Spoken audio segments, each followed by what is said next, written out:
نحمده ونصلي ونسلم على رسوله الكريم أما بعد عن ابن عباس رضي الله تعالى عنهما قال قال رسول الله صلى الله عليه وسلم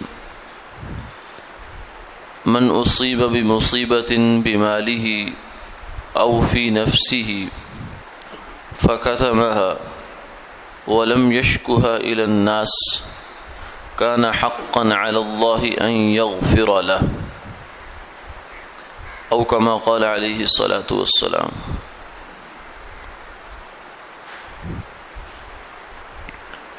حضرت عبداللہ بن عباس رضی اللہ تعالی عنہما سے مروی ہے کہ رسول اللہ صلی اللہ علیہ وسلم نے ارشاد فرمایا، جس انسان کو کوئی تکلیف پہنچی مال میں یا جان میں، اس نے اس کو چھپایا اور لوگوں کے سامنے اس کا شکوہ نہ کیا، تو اللہ کے ذمے یہ لازم ہے کہ اس کی بخشش فرما دے۔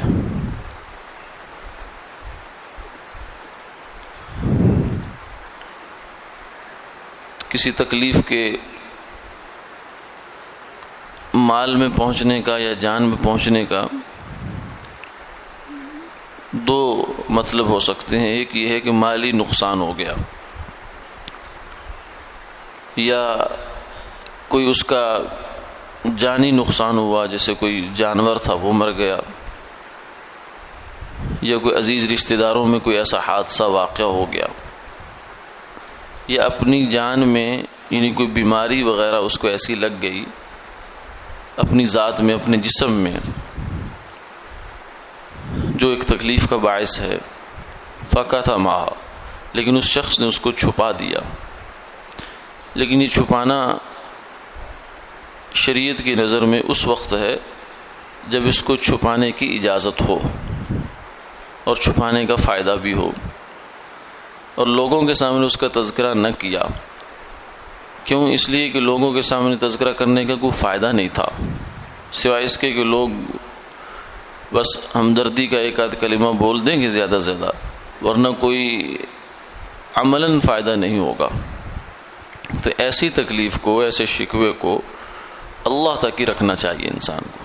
جیسے حضرت یعقوب علیہ السلام کا قرآن پاک میں قصہ آتا ہے کہ انہوں نے فرمایا، انما اشکو بثی وحزنی الی اللہ، کہ میں اپنا شکوہ، اپنا غم میں اللہ کے سامنے کھولتا ہوں، اسی کے سامنے رکھتا ہوں۔ کیوں؟ اس لیے کہ وہاں رکھنے کا کوئی فائدہ ہے، کیونکہ اللہ کے ہاتھ میں سارے معاملات ہیں، سب کچھ اس کے ہاتھ میں ہے، اس کے قبضہ قدرت میں ہے، اس کے اختیار میں ہے، وہ جب چاہے گا اس کو ختم کر دے گا۔ لوگوں کے سامنے اپنا غم بیان کرنے کا فائدہ نہیں ہے کوئی، سوائے اس کے کہ لوگ بعض دفعہ منہ پر تو آدمی کے ہمدردی کے دو کلمے بولتے ہیں، لیکن بعض دفعہ دل میں کچھ اور سمجھتے ہیں، یا پیٹھ پیچھے کوئی اور بات کرتے ہیں۔ منہ پر تو یہ کہیں گے کہ ہاں ہاں بڑا آپ کے ساتھ بڑا ایسا ویسا ہو رہا ہے، لیکن بعد میں دوسروں کے سامنے جا کر یہ کہیں گے بڑا اچھا ہو رہا ہے، اس کے ساتھ ایسے ہی ہونا چاہیے تھا، اس کے کرتوت ہی ایسے، اس کے کام ہی ایسے، یہ بندہ ہی ایسا ہے، اس کے ساتھ اور زیادہ ہونا چاہیے۔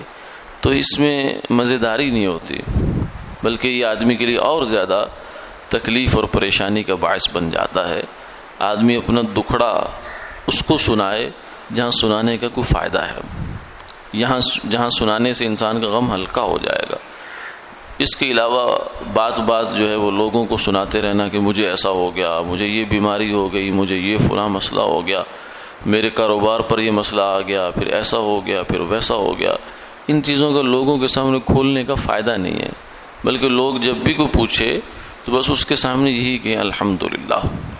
اگر صحت کی بابت سوال ہو، ہم نے دیکھا اللہ والوں کو، نیک لوگوں کو، کہ ان سے بیماری کی حالت میں بھی، عین بیماری کی حالت میں بھی پوچھا جائے کہ کیا حال ہے، تو فرماتے ہیں الحمدللہ پہلے سے بہتر ہے، پہلے سے بہتر ہے، یعنی پہلے جیسی بیماری تھی اس کے ساتھ جتنی اعمال کی توفیق تھی اس سے زیادہ مل گئی۔ جب اور وقت مل گیا تو اس میں اللہ کو یاد کرنے کا، نماز پڑھنے کا، نیک اعمال کرنے کا اور وقت مل گیا تو پہلے سے بہتری پیدا ہوگی الحمدللہ۔ چاہے تکلیف میں کمی ہو نہ ہو، فرماتے تھے پہلے سے بہتر ہے۔ ہاں جہاں کوئی معالج پوچھے، طبیب پوچھے کہ اب آپ کی بیماری کا کیا حال ہے، تو اس کو پھر صحیح بتانی چاہیے، کیونکہ اس کو بتانے کا فائدہ ہے۔ یہاں پھر شکوہ نہیں بنے گا، بلکہ یہاں اس کا مقصد ہے اس کو بتانا۔ لیکن خواہ مخواہ لوگوں کے سامنے تذکرہ کرتے رہنا، یہی حال معاشی مسائل کا ہے۔ آدمی وہاں تو کسی کے سامنے تذکرہ کرے جہاں کوئی فائدہ ہے، جہاں فائدہ نہیں ہے اس کو پھر چھوڑ دے، یہ اللہ کا شکوہ بنتا ہے۔ تو جو آدمی یہ کام نہیں کرتا تو اللہ کو اس پر یوں سمجھی کہ ترس آتا ہے، یا یوں سمجھی کہ اللہ کو اس پر غیرت آتی ہے کہ یہ میرا بندہ اور میرا راز چھپائے ہوئے ہے، میں نے اس کے ساتھ اس کو بیماری دی یا میں نے اس کے اوپر معاشی تنگی پیدا کی، لیکن اس نے کسی کے سامنے بات نہ کھولی، اس کو پی گیا، اس کو ہضم کر گیا، تو اب میرے ذمے ہے کہ میں اس کی بخشش کر دوں۔ یعنی ایسا کام، ایسا پروانہ اس کو مل جائے گا کہ جو شاید ویسے کتنی عبادت کرنے کے باوجود بھی نہ ملتا، جو اس تنگی، تکلیف اور مالی پریشانی اور مصیبت پر اس کو مل گیا۔ اس میں جو یہ فرمایا کہ اللہ کے ذمے ہے، یہ ذہن میں رہنا چاہیے کہ اللہ کے ذمے شرعاً کچھ بھی نہیں ہے، یہ اللہ اپنے ذمے لے لیتے ہیں۔ یعنی اللہ کے ذمے ایسی ذمہ داری نہیں ہے کہ جیسے ہمارا کسی کے ذمے قرض ہوتا ہے کہ ہم بہر صورت وہ ہمارے نیچے ہوتا ہے اور ہم اس سے لیتے ہیں، نہیں، اللہ کے ذمے کوئی ایسا کام نہیں ہے۔ ہاں وہ خود جس چیز کی ذمہ داری لے لیں وہ ان کا فضل ہوتا ہے، اسے کہتے ہیں واجب تفضلی۔ اللہ تعالیٰ اپنے ذمے اپنے فضل سے کوئی چیز کر لیں تو کر لیں، ورنہ ان کی ذمہ داری بنتی نہیں ہے۔